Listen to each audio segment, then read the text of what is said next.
සාදු සාදු සාදු. තිරුවන් සරණ යමු. මා සමග කියන්නේ නමෝ තස්ස භගවතු අරහතෝ සම්මා සම්බුද්දස්ස. නමෝ තස්ස භගවතු අරහතෝ සම්මා සම්බුද්දස්ස. නමෝ තස්ස භගවතු අරහතෝ සම්මා සම්බුද්දස්ස. බුද්ධං සරණං ගච්ඡාමි ධම්මං සරණං ගච්ඡාමි සංඝං සරණං ගච්ඡාමි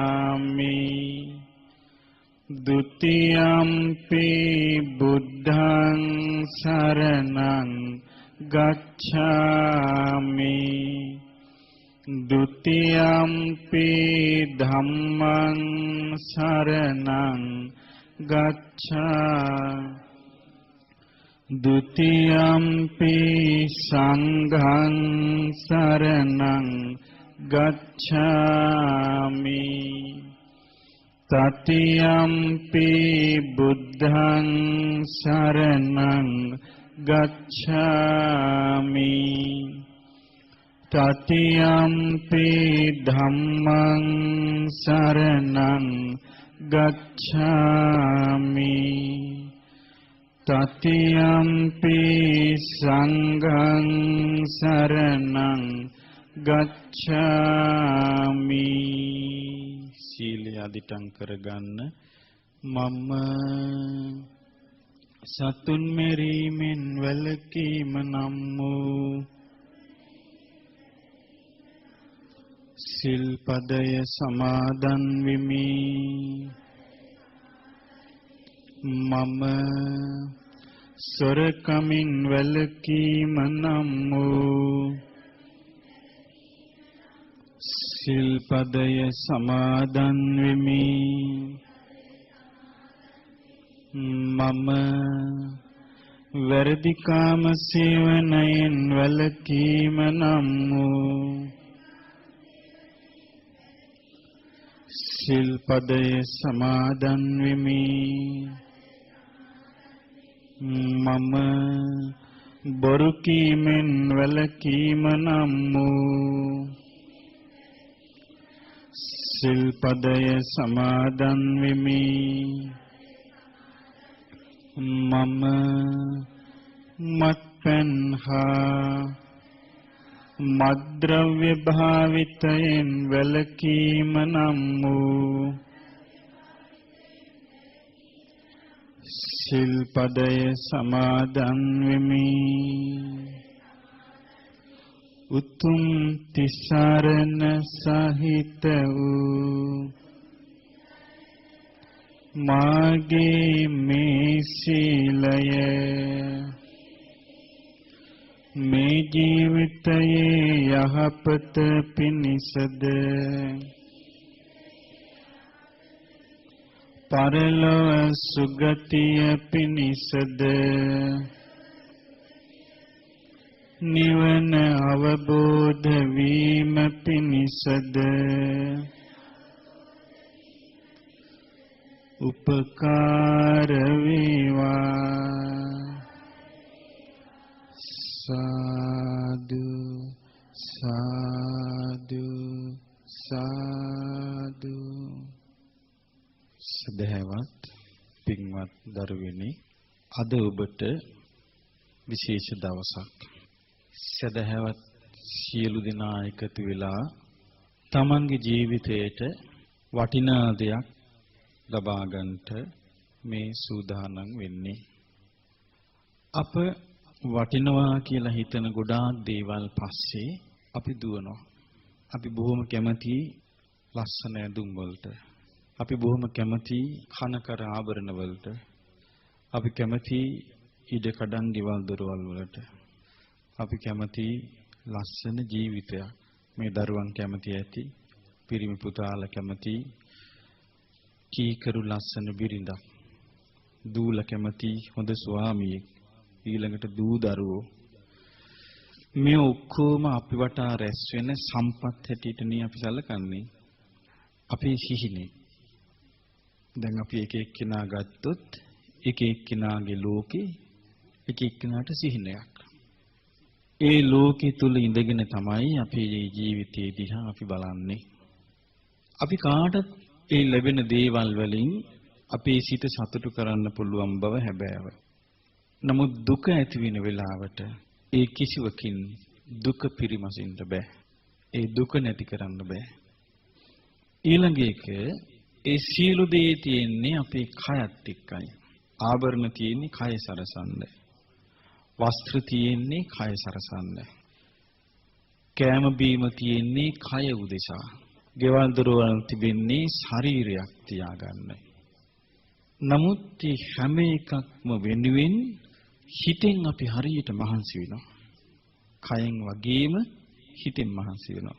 හිතට වටින දේවල් හිතට එකතු වෙන්නේ නැත්නම් අපේ ජීවිතේ බාහිරින් ලස්සනට පෙනුනත් ඇතුලෙන් හිස්. අපිට ඕන කරන්නේ ඇතුලෙන් හිස් නැති. ඇතුළ ජීවිතේ පිරිච්ච, පෙරුණු ජීවිතයක් කරා යන්නයි. මේ සඳහා වටිනා දේවල් කීපයක් බුදුරජාණන් වහන්සේ අපට ලබා දීලා තියෙනවා. මේ දරුවන්ට මා ඒ ලබා දීලා තියෙන දේවල් කීපයක් ගැන කියන්නයි හදන්නේ. බුදුරජාණන් වහන්සේගෙන් කෙනෙක් ඇවිදින් ඇහුවා කිංසුද විත්තං පුරිසස්ස සෙට්ටං මිනිස්යාට තිබෙන ශ්‍රේෂ්ඨ වස්තුව මොකද්ද? ශ්‍රේෂ්ඨ ධනෙ මොකද්ද කියලා ඇහුවා. ශ්‍රේෂ්ඨ වස්තුව බුදුරජාණන් වහන්සේ වදාලා සද්ධීද විත්තං පුරිසස්ස සෙට්ටං මිනිස්යාට තියෙන ශ්‍රේෂ්ඨම වස්තුව ශ්‍රද්ධාව. බලන්න අපි කවුරුත් හිතපු නැති එක. අපි හිතාගෙන ඉන්නේ පොතක කීයක් හරි දාගත්තාම අපිට උවමනා කරන බඩ මුට්ටු ටිකක් එකතු කරගත්තාම අපි සම්පූර්ණයි කියලා. නමුත් අපිට ලැබෙන ශ්‍රේෂ්ඨම වස්තුව ශ්‍රද්ධාව. ශ්‍රද්ධාවට කරන්න පුළුවන් දේවල් වෙන දේවල් වලට කරන්න බෑ. ශ්‍රද්ධාවන්ත කෙනා හැමතිස්සෙම තමන්ගේ ජීවිතය තුළ කිසියම් රැකවරණයක් අත්විඳිනවා. ශ්‍රද්ධාව කියලා කියන්නේ අපි ටිකක් ගැඹුරින් තේරුම් ගන්නට ඕන දෙයක්. ශ්‍රද්ධාව කියන එකේ සාමාන්‍ය තේරුම පැහැදීම. ශ්‍රද්ධාව කියන එකේ තේරුම මොකද්ද දරුවනි? පැහැදීම. දැන් මෙතන අපි ශ්‍රද්ධාව කියලා කියන්නේ බුදුරජාණන් වහන්සේ කෙරෙහි පැහැදීම. ධර්මයේ කෙරෙහි පැහැදීම. ශ්‍රාවකයන් කෙරෙහි පැහැදීම. දැන් ඔබ ඇඳුමක් ගන්න යනවා කඩේකට. ගියාට පස්සේ විවිධාකාර ඇඳුම් ගොඩාක් එතන නැද්ද? තියෙනවනේ. මේ ඇඳුම් අතර ඔබට පැහැදුනත් ඔබට හොඳට සල්ලි තියෙනවා නම් අතේ දැන් ඔබට පැහැදුණු ඇඳුමනේ තෝරගන්න. ඔබට හිතුණොත් මේක මට ලස්සනයි. ඒකනේ ඔබ තෝරගන්න. ආභරණ ගන්න ගියොත් ඒත් එහෙමයි නේද? අපි ගමු ඔබට ඉඩමක් හම්බ වෙනවා. දැන් ඔබ ඉඩම බලන්න යනවා. ගියාම වතුර තියෙනවා නම් ළඟින්ම යනවා නම් මේ විදුලිය තවුමට ළඟ නම් ගස්කොළන් තියෙනවා නම් ඔබ ඉඩම ගැන පහදින්නේ නැද්ද? පැහැදිලා ඔබ ගෙදර ගිහලා කියන ෂෝක් ඉඩමක් හම්බ වුණා. මේවා තියෙනවා කියලා කියන්නේ නැද්ද? කියනවනේ. එහෙනම් අපි පහදින්න ඕනේ සොයලා බලලා. ඉඩමක් ගැන නම් පහදින්නේ. දැන් අපි ගත්තොත් දැන් ඔබට කියනවා කවුරු හරි කෙනෙක් ලෝකේ ලස්සනම කෙනෙක්ව ඔබට බඳලා දෙන්න හදනවා කියලා. ඔබ අනිත් එක්කෙනාට කියනවා මම බඳින්නේ ලස්සනම කෙනා. ආනෝ කොහෙද ඉන්නේ? දන්නේ නැහැ. නම මොකද්ද? දන්නේ නැහැ. උසද? දන්නේ නැහැ. මිටිද? දන්නේ නැහැ. කළුද? දන්නේ නැහැ. සුදුද? දන්නේ නැහැ. මොලේ තියනවද? දන්නේ නැහැ. මොලේ නැද්ද? දන්නේ නැහැ. එයා කියාගෙන නම් මම ලස්සන එක්කෙනා බඳිනවා කියලා. නම මොකද්ද? දන්නේ නැහැ. එතකොට එයාගේ පැහැදීම හරි එකක්ද වැරදි එකක්ද? එහෙනම් පහදින්න ඕනේ අපි මේ විදිහට නෙවෙයි. පහදින්න ඕනේ විමසා බලා. ලෝකේ තියෙන ලක්ෂණයක්. විමසා බලා පැහැදීම. නමුත් සමහර අවස්ථාවලදී අපි පැහැදින්නේ දාන්දේ වගේ. අපි අහුවෙන්නේ නැද්ද? අපිට ඇස් පේනුණත්, අපිට නුවණ තිබුණත් කෙනෙකුට බැරිද අපි රවට්ටන්න? පුළුවන් නේ. දැන් ඉන්දියාවේ තියෙනවා දැන් ඔන්න ලස්සන සාරි ගන්න යනවා අපි අය. හොඳ බෝඩරේ තියෙන ලස්සන සාරි පෙන්නනවා. නේ ඇති ඇස් පේනවා අපිට. අතගාලත් බලනවා සාරිය. දෙන්නේ සාරිය මීටර 3යි. සම්පූර්ණ සාරියට වේදම් කළා මේ ලංකාවට සාරිය අරගෙන එන මට හොඳ සාරියක් හම්බුනේ. ගිල් බැලිනම් වෙදි කෑල්ලක්. අහු වෙනවා හරියට අපේ අම්මලා. ඇස් නැතුවද? ඇස් තිබෙද්දි. එහෙනම් අපිට පේනවා ශ්‍රද්ධාව කියන්නේ ඒ වගේ එකක් නෙමෙයි පින්වත් දරුවනේ. ශ්‍රද්ධාවක් ඇතිවිය යුතු කාරණා හොඳට ධර්මයේ විස්තර කරනවා. දැන් බුදුරජාණන් වහන්සේ කෙරෙහි අපිට පහදින්න තියෙන්නේ බය නෙමෙයි. අනේ අපි ඇදහිවි නැත්තම් අපිට අච්චු දේවි. අපිට දඬුවම් කරાવી. අපිට ලබා දෙන එකක් නෑ. ආශිර්වාද කරන එකක් නෑ. එහෙම එකක් නෑ ධර්මයේ. එහෙම බියගුළු ඇදහිීමක් නෑ. පැහැදීමක් අපිට තියෙනවා. බුදුරජාණන් වහන්සේගෙන් අපි පහදිනවා ගුණ වශයෙන් හඳුනාගෙන. දැන් අපි අම්මා ගම්මු. දැන් ඔයාලා කවුරුත් දෙමව්පියගෙන පහදින්නේ ගුණ වශයෙන් නෙවෙයිද? දැන් මව් ගුණ අපි මෙහෙම සිහි කරනවද කියන්නකෝ. අම්මගේ කොණ්ඩෙ දිගයි. අම්මා සුදුයි. අම්මා hina වෙනකොට ලස්සනයි. අම්මා හැඩ දදා යනවා. අපි එහෙමද අම්මගේ ගුණ සිහි කරන්නේ? කොහොමද අපි අම්මගේ ගුණ සිහි කරන්නේ? අම්මා අපේ කැතකුණු අත ගෑවා. අම්මා දසමසක් කුසී දරාගෙන හිටියා. ලේ කිරි කර පෙව්වා. අම්මා අපිට හැමදේම කියලා දුන්නා. එතකොට අම්මගේ අපි දකින්නේ අර ශරීර ලක්ෂණ වශයෙන් ගුණද අභ්‍යන්තර ගුණද? අභ්‍යන්තර ගුණ වලින් නේද අපි අම්මා කෙරේ පැහැදුනේ. අම්මා කෙරේ පැහැදුනා නම් අර බාහිර ගුණ වලින් අම්මා වයසට ගියාම අපිට අම්මා කැතයි. එහෙනම් අපි කියන අම්මා වැඩන්නේ නැහැ දැන් දත් නැහැ. අම්මා වැඩන්නේ නැහැ දැන් කොණ්ඩේ ඉදිලා. අම්මා දැන් වැඩන්නේ කුදුයි. අපි එහෙම කියනවද? නෑ. අපිට අම්මගේ කොණ්ඩේ කොච්චර ඉදුණත් අම්මට අපේ තියෙන ආදරය වෙනස් වෙනවද? අම්මගේ එක දතක් නැති වුණත් අපිට අම්මා අම්මාමයි. ඒ මොකද හේතුව? ගුණ වශයෙන් අපි අම්මා ගැන පැහැදීම.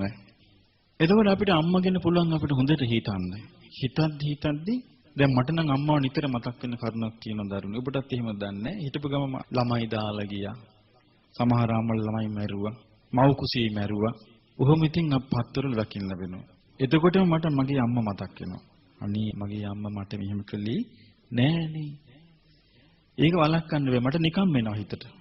කවුරු හරි අම්මා කෙනෙක් දරුවෙකුට අසාධාරණයක් කළා කියලා දැනගත්ත ගමන් මට අම්මා මතක් වෙනවා. අනේ මගේ අම්මා මට එහෙම කළේ නෑනේ කියලා. එතකොට ඒක මොකද්ද? ගුණ සිහි කිරීම නේද? එතකොට ඒ වගේ බුදුරජාණන් වහන්සේ ගැන ගුණ සිහි කිරීම අපට තියෙන්න ඕන. ඒ තුල විතරයි ශ්‍රද්ධාවන්ත කෙනෙක් වෙන්නේ. ඒක තමයි සම්පත්තිය. දැන් අර ගුණ වශයෙන් අම්මව අපි හඳුනගත්තාම අම්මා කොච්චර ගැහුවා. දැන් සමහර දවස්වලට මට මතකයි මම වැරදි කරාම පොඩි කාලේ අම්මා ගහනවා. ගැහුවාට පස්සේ මට කේන්ති යනවා. මම මොකද කරන්නේ? කේන්ති යන එකට මම අඬන්නේ නැතුව දත් මිටි කාගෙන ඉන්නවා. අම්මා තව ගහනවා මේක අඬන්නෙත් නෑ කියලා. ඒත් මට අම්මා කෙරේ තරහා යන්නේ නෑ. මම ඒත් තිනතද කරගෙන. එතකොට මේ අම්මට යම්කිසි ආදරයක් අපේ තියෙන නිසා. එතකොට බුදුරජාණන් වහන්සේ ගුණ වශයෙන් හඳුනා ගන්න දරුවනි. ඔයාලා බුදුරජාණන් වහන්සේ ගුණ වශයෙන් හඳුනාගත්තේ නැත්නම් වටිනාදී හඳුනා නොගෙන නිකම්ම නාකි වෙලා යාවි. දැන් අපි ගෙවල් දොරවල් හදා ගන්නවා. නමුත් ඒව ඔක්කොම සමහර විට අපි වයසට යනකොට අපි ගේ දොර දරුවන්ට දීලා අපි යන්න ඕන වෙන තැනකට. ඕගොල්ලන්ටත් එහෙම වෙයි.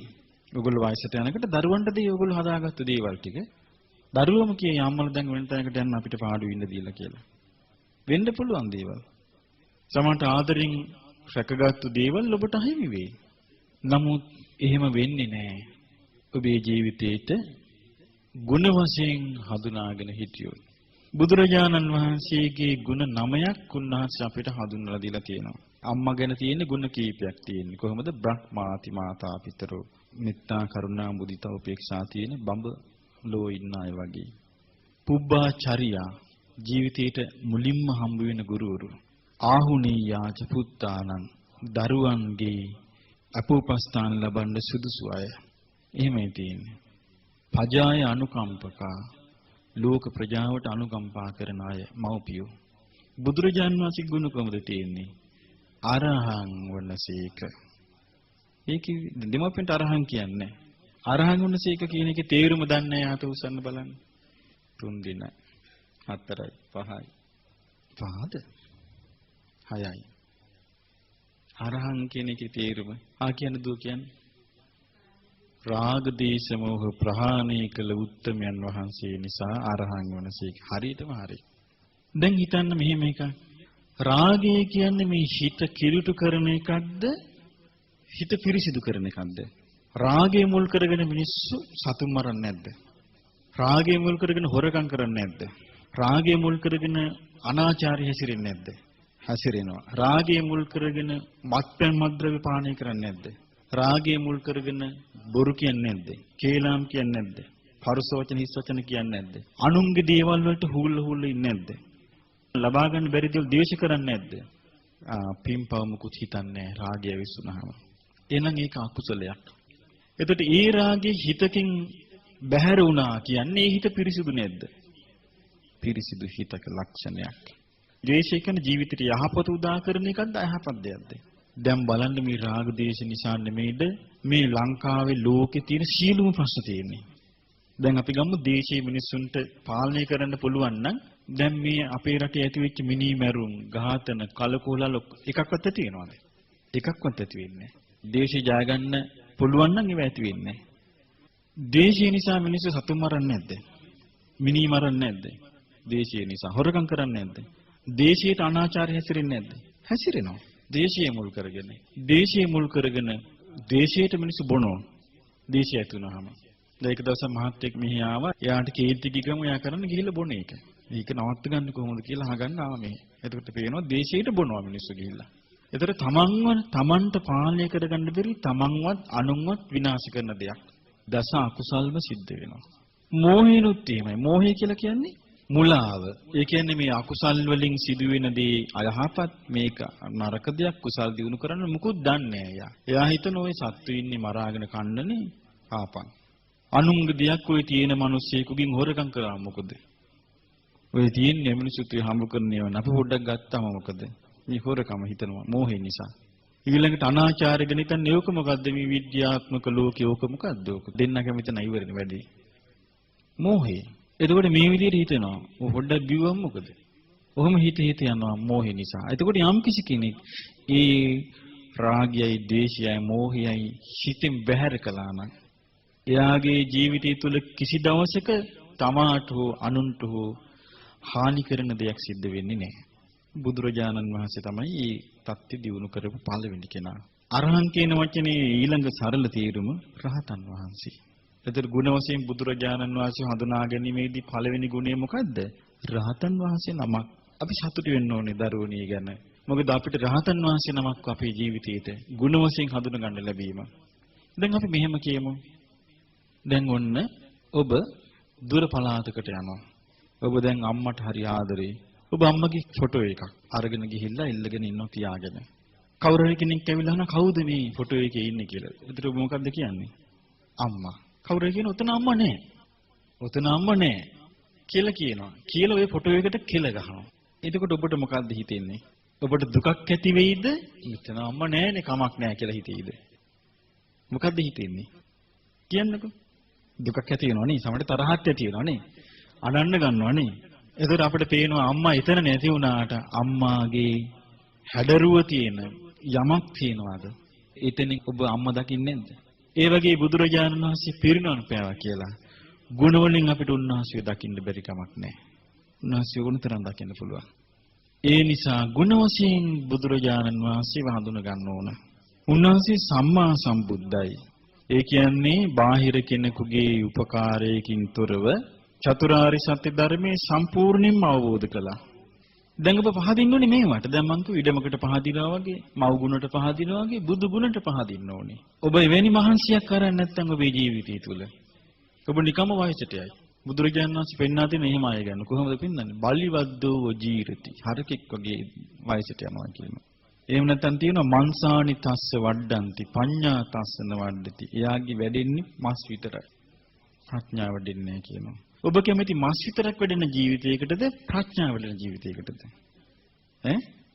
ප්‍රඥාවර්ධන ජීවිතයකට. ඒ ප්‍රඥාවර්ධන ජීවිතය අපි දියුණු කරගන්න ඕන ගුණ වශයෙන් බුදුරජාණන් වහන්සේ හඳුනාගෙන ඊළඟට මේ සම්මා සම්බුද්ධ ගුණය ඒ කියන්නේ දරුවනි ජීවිතේට ලකු පිහිටක් අපට තියෙනවා. මොකද උන්වහන්සේ මේ ජීවිතය ගැන අවබෝධ කරගත්තු අවබෝධ කිරීම ඒ ධර්මයේ කියවද්දී අපිට තේරුම් ගන්න පුළුවන් වෙනවා.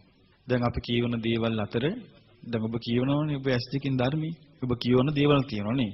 ඔබ S දෙකෙන් ඔබ බලනවා ටීවී. ඔබ S දෙකෙන් ලෝකෙ දිහා බලනවා. ලෝකෙට විරුද්ධයි ඔබ S දෙක. ඔබ S දෙකෙන් පත්තර බලනවා. නවකතා බලනවා. කෙටි කතා බලනවා. මේ බලනවා නේද? මේ බලන දේවල් අතර ශ්‍රේෂ්ඨ දේ මොකද්ද? S දෙකෙන් දකින්න දේවල් අතර ශ්‍රේෂ්ඨ දේ මොකද්ද? මොකද්ද? පිළිකාවක් නෙමෙයි මේ. S දෙකෙන් දකින්න දේවල් අතර ශ්‍රේෂ්ඨ දේ මොකද්ද? S දෙකෙන් දකින්න දේවල් අතර ශ්‍රේෂ්ඨ දේ බුදු කෙනෙකුගේ ධර්මයේ දැකීම. වර්තමානයේ අපිට ජීවමාන බුදුරජාණන් වහන්සේ වැඩ හිටියා නම් S දෙකෙන් දකින්න දේවල් අතර ශ්‍රේෂ්ඨ දේ බුදුරජාණන් වහන්සේ.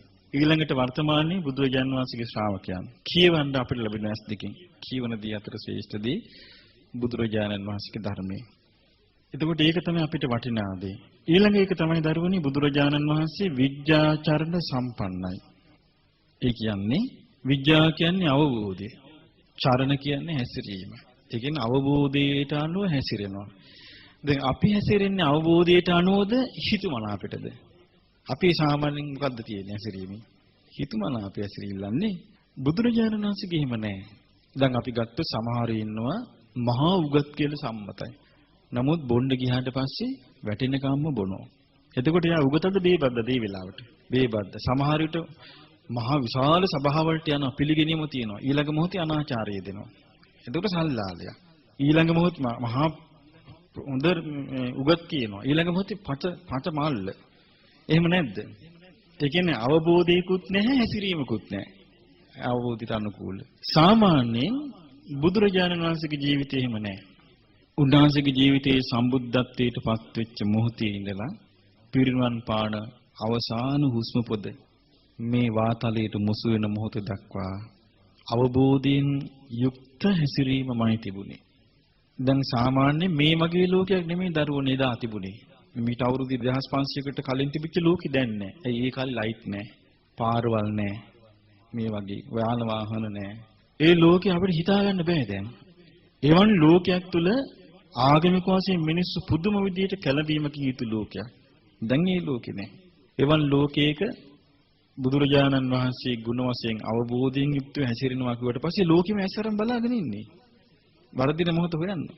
ඒක තැනක තියෙනවා බ්‍රහ්මායු කියලා බ්‍රාහ්මණයෙකුට බුදුරජාණන් වහන්සේ ගැන ආරංචි වුණා. මෙහිමයි කියලා.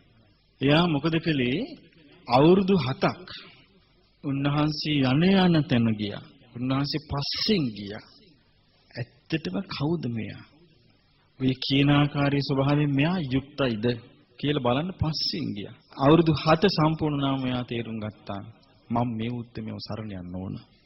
බුදුරජාණන් වහන්සේ නමක් කියලා කිය යුතු ඔක්කොම මෙයා තුල තියෙනවා කියලා. අන්න විද්‍යාචරණ සම්පන්න අවබෝධයට අනුකූලවමයි ජීවිතය ගෙව්වේ. මේක අපිට පැහැදිලි යුතු කරුණක් දරුවනි. විශේෂ කෙනෙක් මේ ලෝකේ. ඊළඟට සුගත කියලා කියන්නේ උන්වහන්සේගේ ගමන් මාර්ගය. ගමන් මාර්ගය කිව්වේ ජීවිත වැඩපිළිවෙල. ආර්ය ශ්‍රාංගික මාර්ගයේ තුල සම්පූර්ණ වෙච්ච එකක්. ඒ නිසා සුගත කියනවා. ලෝකවිදු කියන්නේ සියලු ලෝක ගැන තියෙන අවබෝධය. අපිට තියෙනද එහෙම කිසි අවබෝධයක්? අපිට මෙලොව ගැන අවබෝධයක් නැහැ. පරලොව ගැන අවබෝධයක් නැහැ. වෙනත් ලෝක ගැන අවබෝධයක් නැහැ. කිසි දෙයක් නැහැ. බලන්න බුදුරජාණන් වහන්සේගෙන් දවසක් ආනන්ද හාමුදුරුවෝ අහනවා ස්වාමීනි භාග්‍යතුන් වහන්සේ අතීතයේ වැඩ සිටිය බුදුරජාණන් වහන්සේ නමකගේ මට මතකයි සිකී බුදුරජාණන් වහන්සේගේ අභිභූ සම්භව කියන ශ්‍රාවකයන් වහන්සේලාගෙන් අභිභූ කියන ස්වාමීන් වහන්සේ මේ ලෝක ධාතු වලට ඇහෙන්න කතා කළා. එතකොට සම්බුදුරජාණන් වහන්සේ නමකට කොච්චර පුළුවන්ද මේ පිටස්තර ලෝක වලට ඇහෙන්න කතා කරන්න? ආනන්ද හාමුදුරන්ට බුදුරජාණන් වහන්සේ පිළිතුරු දුන්නා ආනන්දය අප්පමෙය්‍යා තථාගතයන් වහන්සේගේ කුසලතා මනින්න බෑ කිව්වා. ආයය ඇවටිලි කළා. ඊට පස්සේ බුදුරජාණන් වහන්සේ පෙන්වා දුන්නා මෙහෙමයි. මේ මම කිව්වේ දැන් මතක තියාගන්න. මේ ලෝකේ ගැන කිසිවක්ම නොදන්න කාලේ ලයිට් නැහැ. අපි දැන් අලුතින් කතා කරන මේ නූතන තාක්ෂණේ නැහැ. මේ සොයා ගැනීම නෑ. කිසිම දෙයක් නෑ. ඉර නැගිලා ඉර බහලා යන විතරයි ලෝකෙ දන්නේ. එවන් ලෝකික උන්වහන්සේ මෙහෙම දේශනා කරා. කියනවා ආනන්දය මේ සූර්යයා සහිත මේ ග්‍රහවලල්ලට කියනවා මන්දාකිනියක් කියලා. මෙවන් ඒවා 1000ක් තියෙනවා. ඒකට කියනවා සහසී ලෝක ධාතු. ඒ වගේ ලෝක ධාතු තුනකට කියනවා තිසහසී ලෝක ධාතු. තියෙනවා ආනන්ද තථාගතයන් වහන්සේට ඕනනම් මේ ලෝක ධාතු සියල්ලටම පුළුවන් කියනවා ශබ්දය යවන්න. කොහොමද කරන්නේ කියලා. ආනන්ද ඉස්සල්ලාම් තථාගතයන් වහන්සේ ආලෝකය යවනවා. ඊට පස්සේ ශබ්දය යවනවා කිව්වා. දැන් අපිට මේක තේරෙනවා. මේක එහෙම යන්න පුළුවන් කියලා. ඒ කාලේ මොන දැනුමක්ද ලෝකෙට තිබුණේ? ඊට පස්සේ ආනන්ද හාමුදුර කියන ස්වාමීනි මට හරි සතුටුයි. මා සරණ ගියේ බුදුරජාණන් වහන්සේ මෙවන් උත්තමයෙක්ද? ලෝකවිදු. දෙවිලොව, බඹලොව, නිරය, പ്രേත ලෝකයේ සෑම දෙයක්ගේ ආවිෂ වලින් දන්නවා කියන්නේ. මෙච්චර ආවිෂ තියෙනවා. මේ විදිහට උපදින්නේ. මේවෙන් නිදහස් වෙන්න පුළුවන් කියලා පුදුම දැනුමක්. ලෝකවිදු. අනුත්තර පුරුෂ ධම්ම සාරථි කියලා කියන්නේ ලෝකේ দমনය කරන අය අතර අග්‍රයි. දැන් අපිට එහෙම නෑ පින්වත් දරුවනේ. හරි අමාරුයි. සත්තුනල් දේශී මම බුරුමේදී දැක්ක පන්සලක් ගාව තිබුණ ලොකු විශාල පළල් ගංගාවක්. ඉතින් මේ ඈත වලාකුළක් වගේ මේ ගඟ දිගේ එනවා. මම මේ බැලුවා මොකද්ද මේ කියලා. බැලුවහම තාරාවෝ. තාරාවෝ 5000ක් විතර. මිනිස්සෙක් පොඩි ඔරුවක නැගිලා පේ වැලක් අතේ තියන් ඉන්නවා. තාරාව ටික අරගෙන යනවා හිමීට. තාරාව නම් ගෙනියයි. මිනිස්සුන්ව පුළුවන් ද අපිට ගෙනියන්න. එක දවසක් ගෙනියයි. ඊළඟ දවසේ ගඟට දැම්මොත් එක මිනිස්සෙක් අල්ල ගන්න හම්බ වෙන්නේ අපිට. සත්තුම හීලෑ කරන්න ලීසිනේ. මිනිස්සුන් හීලෑ කරන්න පුළුවන්ද? ලීසි නෑ. දෙවි මිනිසුන්ව හීලෑ කිරීමෙහි ශ්‍රේෂ්ඨම උත්තරමය තමයි බුදුරජාණන් වහන්සේ. උන්වහන්සේ පුදුම විදිහට හීලෑ කළා මිනිස්සුන්ව. එක මිනිස්සෙක් හිටියා කවුරුවත් කියන එකක් අහන්නේ නැති මිනිසෙක්. එයාගෙනම මානතද්ද. මානතදය. ඉතින් මිනිස්සු ඉතින් බුදුගුණ කියනවා. උඹලගේ බුදුහාමුදුරු දන්නවද ඔක්කොම? දැන් මෙයා අහනවා. දවසක් ඒ ගමට බුදුරජාණන් වහන්සේ වැඩියා. වැඩියට පස්සේ මෙයා දැන් ගියා. මෙයා බලන්න ගිහලා මෙයා හිතුවා මෙහෙමයි මමත් එක්ක ශ්‍රමණ ගෞතමයන් කතා කළොත් විතර මං කතා කරන්නේ නැත්තන් නෑ. දැන් මෙයා මොකද කළේ? උදේ ගියා. ගිහලා ඉනට අත දෙක තියාගෙන දැන් බලාගෙන ඉන්න ළඟට වෙලා හිටගෙන. මානතද යන්නේ. මිනිස්සු වෙනවා, වඳිනවා, කතා බස් කරන යනවා. දැන් බුදුරජාණන් වහන්සේ මෙයා දිහා බලන්නේවත් නෑ. දැන් මෙයා ඉන්නවා. ඉඳලා හිතුවා කිසි වැඩක් නැති කෙනෙක් මෙයා දන්නේ නැහැ කිව්වා. හරියට යන්න ලෑස්ති වුණා. බුදුරජාණන් වහන්සේ අහනවා ආපු කාරණේ ඉෂ්ට කරගෙන නැතුද යන්න හදන්නේ කියලා ඇහුවා. ආපු කාරණේ ඉෂ්ට කරගෙන නැතුද යන්න හදන්නේ කියලා ඇහුවා විතරයි මෙයාට නිකන් මොකද්ද වුණා. මෙයා හිතුවා හරි මාව අඳුන ගත්තා මුන්වහන්සේ කියලා. ඒ වෙලෙම බිම පෙරළුණා. පෙරලිලා බඩ ගාගෙන බුදුරජාණන් වහන්සේගේ සිරිපතුල් දෙක අල්ලගෙන ස්වාමී භාග්‍යතුන් වහන්සේ මම තමයි මානතදයා කියලා කිව්වා. මිනිස්සු පුදුමයටපත් වුණා. මේ බලාපල්ලා මානතදයට අද ගිය කල්දසාව. මේ බලාපල්ලා කියලා. බලන්න මේ අසාමාන්‍ය කුසලතාවයක් තියෙනවා මිනිසුන්ව හීලෑ කරන්න. ලේසි නෑ මේ මිනිස්සු හීලෑ කරනවා කියන එක. වෙන ඕනම කෙනෙක්ව හීලෑ කර හැකි මිනිස්සු තරම් හීලෑ කරන්න අමාරු සත්ත්ව කොටාසයක්. එතකොට අනුත්තර පුරුෂ ධම්මසාරති මේ මිනිස්යෙන් හීලෑ කිරීමේ ශ්‍රේෂ්ඨම කෙනා. ඊළඟට සත්තා දේව මනුස්සානං දෙවියන්ටයි මිනිසුන්ටයි නිවන් මඟ පෙන්වා දෙනවා. බුද්ධෝ කියන්නේ අවබෝධ කරගත්තු එක අනිත්‍යයට අවබෝධ කරවනවා. භගවා කියන්නේ සියලු දේ දැරීමට භාග්‍ය සම්පන්නයි. මේ වගේ දරුවනේ ගුණ වශයෙන් ඔයාලට පුළුවන් වෙන්න ඕනේ. ඔයගොල්ලෝ අපි ඔක්කොම එකට වයසට යන අය. දැන් බලන්න හිතලා දැන් ඔන්න උදේ ඉර පෑවුවා. තා ටිකකින් ඉර මුදුන් වෙනවා. තව පැය කීපකින් ඉර බැස යනවා. ජීවත් වෙන්නේ කාලෙන් කොටසක් ගෙවිල යන්නේ නැද්ද? අන්තිමට මුකුත් හම්බ වෙන්නේ නැහැ. හිස් ලෝකයක මැරෙන්න වෙන්නේ. ඒ නිසා නුවණින් මෙනෙහි කළා ඒ ගුණ ටික සිහි කරන්න. සද්දී දෙවිත්තං පුරිසස්ස සිත්තං. ඒක තමයි මිනිස්යාට ලැබෙන ශ්‍රද්ධාව නැමැති සම්පත්තිය. ඒ ශ්‍රද්ධාව නැමැති සම්පත්තිය බාහිර ලෝකෙට පෙනුනේ නැතුණාට කමක් නැහැ. බාහිර ලෝකයක දැක්කේ නැතුණාට කමක් නැහැ. තමන්ගේ හදවතේ සම්පත්තියෙන් පිරී යනවා නම්, තමන් ඒ ශ්‍රද්ධා සම්පත්තියෙන් සම්පූර්ණ වෙනවා නම්, ඒ ආස්වාදී තමන් විඳිනවා. ඒක බාහිර කෙනෙකුට හොරකම් කරන්න බෑ. කිසි කෙනෙකුට ඒක ගන්නත් බෑ. විනාශ කරන්නත් බෑ. අන්නේ වෙනි ශ්‍රද්ධාවකට එන්න. ඊළඟට බුදුරජාණන් වහන්සේගෙන් අහනවා තින්සු සුචින්නෝ සුඛමා වහාති. කුමක් පුරුදු කළොත් සැප ලැබෙන්නේ? ධම්මෝ සුචින්නෝ සුඛමා වහාති. කුමක් පුරුදු කළොත් සැප ලැබෙන්නේ? ධර්මයේ පුරුදු කළොත් සැප ලැබෙනවා. සැපට කැමති නේ මේ සියලු දෙනාම. සැපට කැමති නම් එහෙනම් මොකද්ද පුරුදු කරන්න ඕනේ? ධර්මයේ පුරුදු කරන්න. ධම්මෝ සුචින්නෝ සුචින්නෝ කියලා කියන්නේ හොඳට පුරුදු කළොත් යහපත් විදියට මනාකොට ධර්මයේ පුරුදු කළොත් සැප ලැබෙනවා. ධම්මෝ සුචින්නෝ සුඛමා වහාති. ආන්ගේ සැපේ ගන්න ඕනේ. දැන් බුදුරජාන් වහන්සේගේ කාලේ කාලිගෝධාවගේ පුතා භද්දිය කියලා රහතන් වහන්සේ නමක් හිටියා. කලින් මේ ප්‍රාදේශීය රජ කෙනෙක්. දැන් මෙයා පැවිදි වෙලා ගස් යටට වෙලා එහෙම වාඩි වෙලා මම හිතනවා මෙහිම සැපයක් කිය හිතනවා. දැන් ධර්මයට අලුතින් ආපු අය ඉන්නුනේ. ඒගොල්ලෝ තුවා මෙහිම සැපයක් කියනවා. එහෙනම් මේ ඒකාන්තිම මේ සීකරණය ඇත්තේ අර කලින් හිටපු රජකම ගැන වෙන්නේ නැති. බුදුරජාණන් වහන්සේට ගිල්ල කිව්වා ස්වාමීනි රජපෞලින් ඇවිත් රජුරු මහණ වුණානේ. එයා දැන් ආයේ ඔන්න හිතනවා කිව්වා. මොකක් ගැනද කියලා ඇහුවා. මොකක් ගැනද? කලින් ගත කරපු රජකම ගැන හිතෙති මෙහෙම සැපයක් කියේ. බුදුරජාණන් වහන්සේ එන්න කිව්වේ ස්වාමීන් වහන්සේට. ඒක ඇත්තද මේ මෙහෙම සැපයක් කියනවද කියලා. එහෙමයි භාග්‍යවතුන් වහන්සේ මට ඉස්සර රජ කාලේ ඉන්න කාලේ මම පන්න ගෙහි කිව්ව හිටියේ. වටේට ගාඩ් එක දාලා කිව්වා. ඒත් පණ ගෙහි කිව්ව මං හිටියේ කොයි වෙලාවෙ මට සතුරුකගෙන් අනතුරක් වේදෝ කියලා. අනේ මට දැන් මේ කිසිම දෙයක් නැහැ කිව්වා. කිසිම බැඳීමකුත් නැහැ කිව්වා. මම දැන් මේ කිසිවක් නැති ආකාශයේ පියාසර කරන කුරුල්ලෙක් වගේ කිව්වා. මම මේ සැපේ කිව්ව විඳින්නේ. ධම්මෝ සුචින්නෝ සුඛමා වහාති. ධර්මයේ හොඳට පුරුදු කළොත් සැප ලැබෙනවා. ඊළඟට ඇහුවා මේ රසවත් දේවල් අතර හොඳම රසවත් දේ මොකද්ද? කීසු හවේ සාදුතරං රසානං.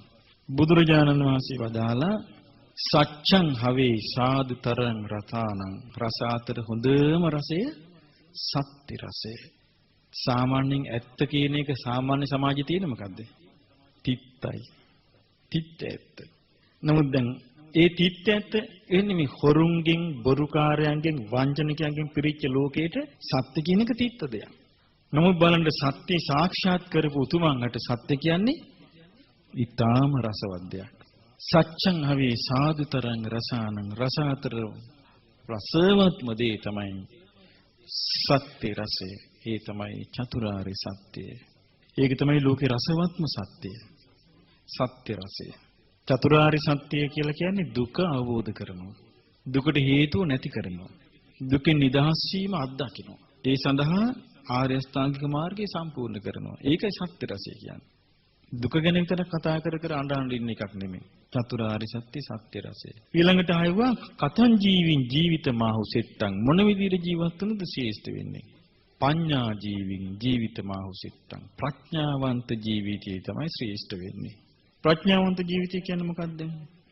අනිත්‍ය දේ අනිත්‍ය වශයෙන් අවබෝධ කරගෙන සිටින ජීවිතේ. දැන් බලන්න මේකේ එක්තරා අවස්ථාවක බන්දුල මල්ලිකා කියලා උපාසිකාවක් හිටියා. ඇය ගෙදර දානෙ බෙදනවා. සරියුත් මුගලන් ආදී මහරහතන් වහන්සේලා වැඩලා ඉන්නවා. දානෙ බෙදද්දී දාසියෙකුගේ අතින් වෑංජන භාජනයක් අතෑරුණා. අතෑරලා බිඳුණා. බිඳුනහම සාරිපුත්ත මහරහතන් වහන්සේ එතුමියගේ හිත නරක වෙයි කියලා කිව්වා. විජ්ජන ධම්මෝ විජ්ජති කිව්වා. බිඳී යන දේවල් බිඳී යනවනේ. එතකොට මේ බන්දුල මල්ලිකා කියනවා ඉනෙන් ගත්ත ලියුමක් අරගෙන පින්වත් ස්වාමීන් වහන්සේ මේ බලාවදාරණ සේක්වා කිව්වා. ඒ ලියුමේ තියෙන්නේ සතුරු ආක්‍රමණයකින් තමන්ගේ දරුවෝ තව 32 දෙනාම මරණයටපත් වුණා ස්වාමියාත් එක්කම. ඒ ලියුම කිව්වා ස්වාමීන් වහන්සේ ඔය ලියුම දැන් හම්බ වුණේ කිව්වා මට එච්චර දරා ගන්න පුළුවන් කිව්වා. මං ජීවිතය අවබෝධ කරගෙන ඉන්නේ කෙනෙක් කිව්වා. අනිත්‍ය දේ අනිත්‍යයි කියලා මං අවබෝධ කරගෙන ඉන්නේ. මට මේක ගැන මට කිසි ප්‍රශ්නයක් නෑ කිව්වා. වර්තමානයේ නම් දානෙ බෙදලා ඉන්න ලියුමක් ආවොත් මොකද කරන්නේ එහෙනම්? එයා ඉස්සෙල්ලා ඒක අතාරිනවා දානි වාජනේ. ආතැල එතනම කෙහෙවලු කඩා ගන්නවා. ඊට පස්සේ එහෙම වැටෙනවා මියන්. රෝල් වෙනවා. ඊට පස්සේ කියන්නේ මේ මං අදහපු ආගමෙන් කොහොමද පිහිට? මම මේ දාන දුන්නා. කොහොම මේ ළමයි මං ආරක්ෂා කළාද ඔය ආගමෙන්? මොකද කරන්නේ? දෙස් දෙවල් තියන්න ගන්නවා තමන් අදහපු ආගමට. ඕ අපි පින්කොලා. කොමේ විපාක. ප්‍රඥාව නැති ජීවිතේ කම්පා වෙන වෙලාව හොයන්න බෑ. කේල් ගස් කඩා හැටෙන්නේ නැහැ වැටෙනවා. ප්‍රඥාව නැති ජීවිතේ. බලන්න අර ප්‍රඥාවන්ත ජීවිතය අභීතව හිටපු ලස්සන හාමුදුරනමක් නෙමෙයි. රාතන් වහන්සේ නමක් නෙමෙයි මේ. මේ කවුද? බන්දුල මල්ලිකා කෙනෙක්. කාන්තාවක්. බලන්න අර වගේ තුණ්ඩුවක් අරගෙන පෙන්නන්න මේ බලන්න ස්වාමීනි මෙච්චර දෙයක් වෙලත් මට මේ ජීවිතය ගැන තේරෙනවා කියලා කියන්න නම් ඒ ප්‍රඥාව කොච්චර දියුණු එකක්ද? දැන් මට හම්බුණා ගෑනු ළමෙක් මම කොළඹ ඉන්නකොට ආව එක්කගෙන. නේවි එකේ බඳින්න ලෑස්තිලා අවුරුදු දෙකක් මේ සම්බන්ධ තිබිලා තියෙනවා. මේ ඔය යුද්ධ කාලේ නේවි එකේදී මේ පිරිමි ළමයා මැරිලා. ගෑනු ළමයා තව යාළුවෙක් එක්කන් ආවේ. යාගේ යාළුවෙක් කනේ ස්වාමීනි මෙයාගේ හිත පොඩ්ඩක් හදන්න කියලා. ඉතින් එක්කගෙන ආවිල්ලා දැන් මගේ ළඟ වාඩි කොලා. අඬනවා. මං හව දුව දැන් සම්බන්ධයටල කොච්චර කල්ද? අවුරුදු දෙකකට කලින්. ඔයා හිතුවද අවුරුදු දෙකකට කලින් මෙයා සම්බන්ධ වෙනකොට මට මේ වගේ දුකක් උරුම වෙයි. මේ සම්බන්ධයෙන් මට මේ වගේ කඳුළු ගංගාවක් ලැබෙයි කියලා හිතුවද? නෑ. ඔයා හිතුවේ නැද්ද මේ ඔක්කොම මැරෙන වෙනසෙන දේවල් කියලා? නෑ. දැන් ඔයාට එයාගේ ජීවිතයට මොනවද අලු ටිකවත් තියනවද? නෑ. මං කෝ දැන් එහෙම කෙනෙක් ලෝකේ ඉන්නවද? නෑ. එහෙනම් ඒක අනිත්‍යයි නේද? ඔව්. ඊට පස්සේ මම කෝ එහෙනම් දැන් දුව කියන්නේ ඒක නිට්ටයද අනිත්‍යද? මට එයා ඕන. මොන ආයෙ කියනවා. පැයක් විතර කතා කළා. කතා කළා අන්තිමට ඉවරන එකට මට කියනවා එයා ඕන. මේ ළමයාට කල්පනාවක් නැතුව ගියා. බලන්න මේ බැඳීම සමානව ප්‍රඥාව නැතිවීමේ අඩුගන් මේ බැඳින ලෝකේ විනාශ වෙනවා කියලා අවබෝධ කරගෙන හිටියානම් එයාට ඒකට මුණ දෙන්න ශක්තිය ලැබෙන්න තිබුණා. දැන් අපි මේ අනිත්‍ය ගැන කතා කරනකොට ඔය සමහරු බයිනවා මට. හාමුදුරු අනිත්‍යයි කියනවා. මේව අනිත්‍යද? කියලා බයිනවා. ඒ මොකද නමුත් ඒව අනිත්‍ය වෙන එකට මේ කේල් ගස් කඩා වැටෙන්නේ වැටෙනවා. ඇයි ප්‍රඥාවන්තකම කියන්නේ අනිත්‍ය ගැන තියෙන අවබෝධයමයි. බුදුරජාණන් වහන්සේ වදාළ ඒ ජීවිතය තමයි කියන ශ්‍රේෂ්ඨ එක. බලන්න මට අර දරුවට බැරි වුණා මං මහසි වුණා පැයක් විතර මහසි වුණා. කියනවා මං කියනවා අනේ දුව මෙහෙම හිතන්න. දුව මෙහෙම හිතන්න. එතකොට හා කියනවා. ඊළඟට ප්‍රශ්න අහනකට ඕන. හදන්න බැරුව ගියා මට. කොහොම හදන්නද? දැන් බලන්න ජීවිත අවබෝධයක් නැතිකම. පඤ්ඤා ජීවින් ජීවිතමාව සිට්ටං. ඔය ටික මතක තිබුණා නම් ඔයගලන්ට ඇති. කරුණු හතරයි මම ඉගෙනුවේ. ජීවිතයක ශ්‍රේෂ්ඨම සම්පත්තිය මොකද්ද? ශ්‍රද්ධාව. කුමක් පුරුදු කළොත්ද සැප ලැබෙන්නේ? ධර්මය පුරුදු කළොත්. රසවත් දේවල් අතර වඩාත්ම රසවත් මොකක්ද? චතුරාර්ය සත්‍ය රසය.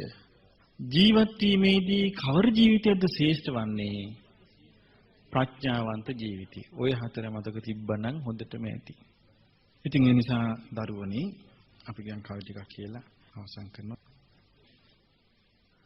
අඳුරුලෝ එළිය කළ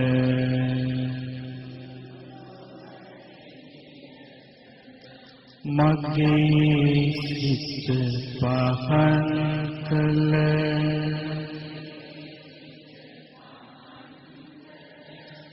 සැප සතුට උදා කළ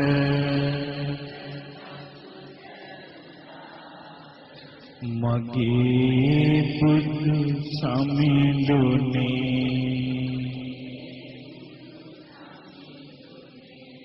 නොමග යන විට හැඳින සුමගටම යොමු කරන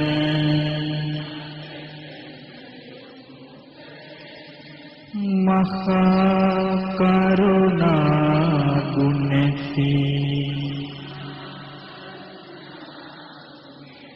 කාරුණික සමිඳුනේ මරණ ඉපදෙන ලොවෙන් සදාහටම මිදෙන්නට අමනිවන් මග දෙසන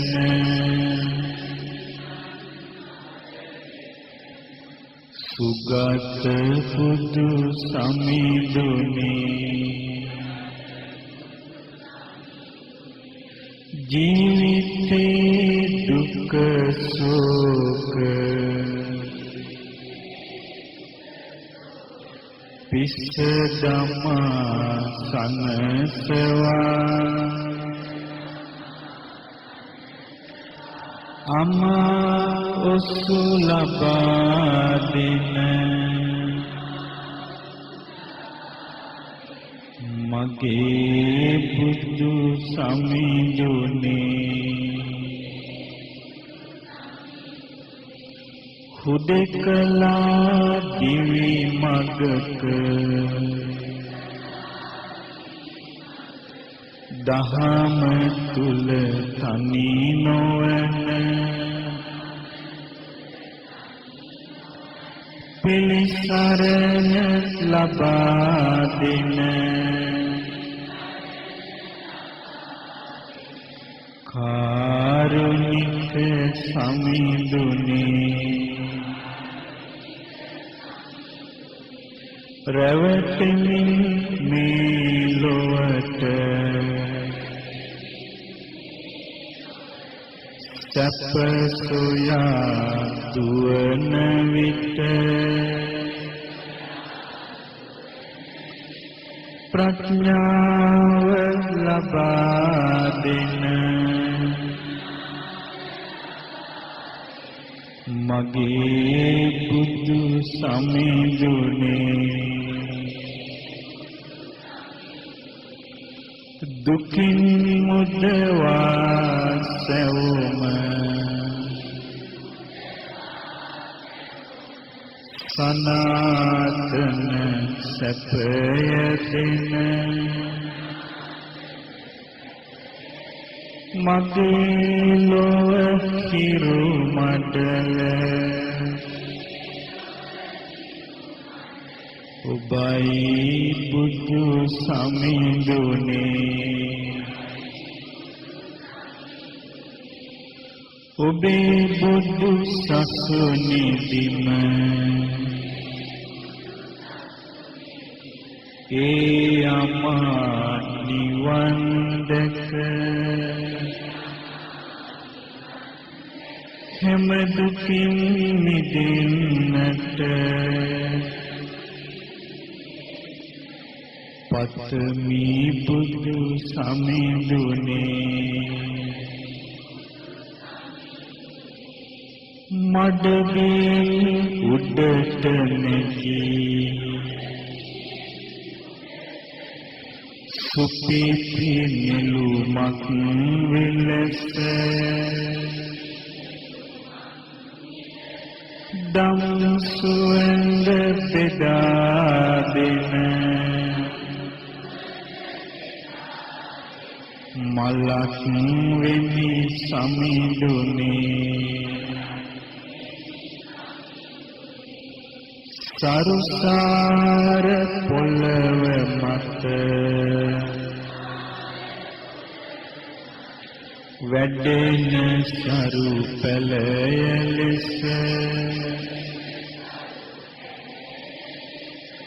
මුළු ලොවට සෙවණදී වැඩෙමි බුදු සමිඳුනේ අහස් කුස එළිය කොට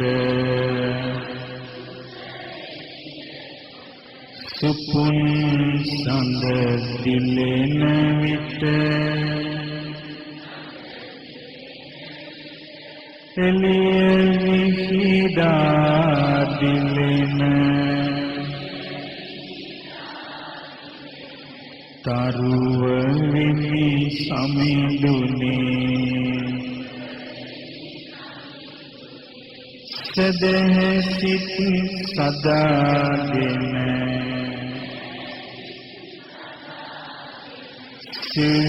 සුවඳ දරාගෙන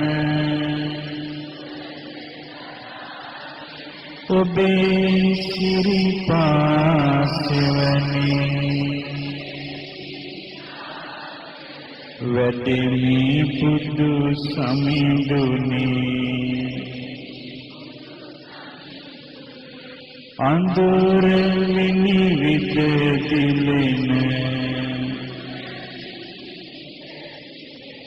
නන පහන දරාගෙන ලොවෙහි ඇති තතු එලෙස දකිමි බුදු සමිඳුනි වෙනස් වන ලෝදහම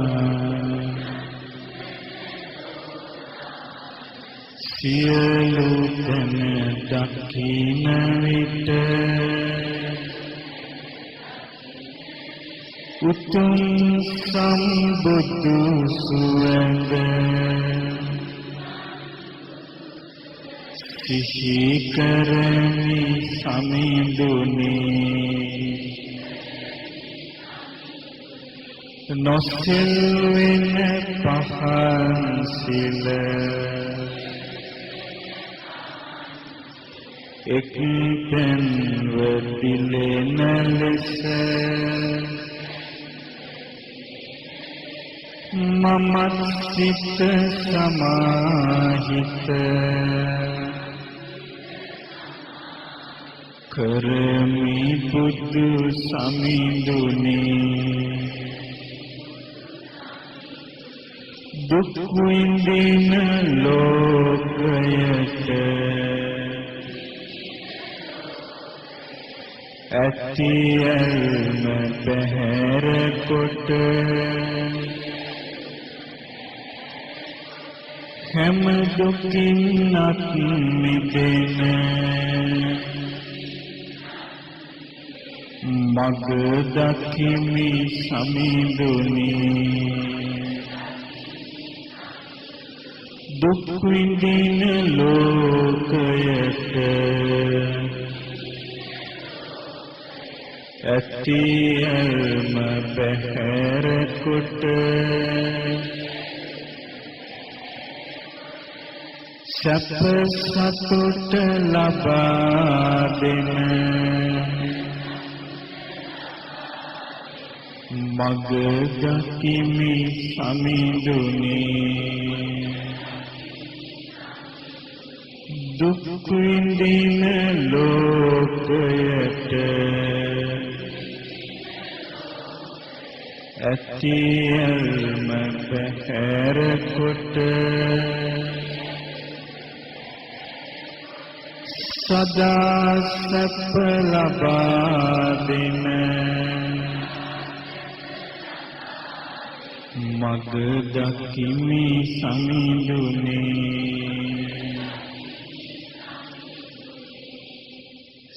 සාදු